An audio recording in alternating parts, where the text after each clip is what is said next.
তওবার দৃশ্যটা দেখতে আল্লাহ বড্ড পছন্দ। বান্দা যখন ভুল বুঝতে পারে, মাথাটা নিচু করে চোখের পানি ছেড়ে বান্দা যখন কাঁদতে শুরু করে, এই দৃশ্যটা দেখলে আল্লাহ সহ্য করতে পারে। আল্লাহর রহমতের দরিয়ায় জোশ খেলে দেয়, বান্দা যা চায় আল্লাহ তাই দিয়ে দেয়। চোখের পানির এত বড় পাওয়ার।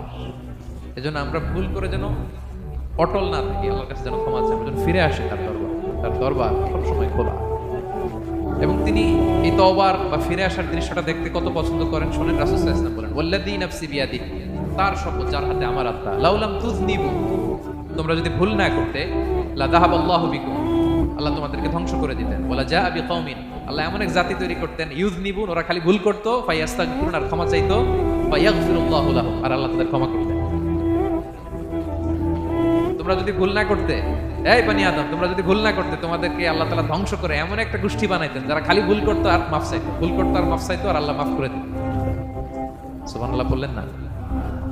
গাফিরিদ যামবি ওয়া কাবিলিত তাওব, তিনি পাপ মোচন করার জন্যই তো তিনি আমার রব, তওবা কবুল করার জন্যই তো তিনি আল্লাহ সুবহানাহু ওয়া তাআলা, তিনি রব্বে কারীম, তার দয়ার কোনো শেষ নাই।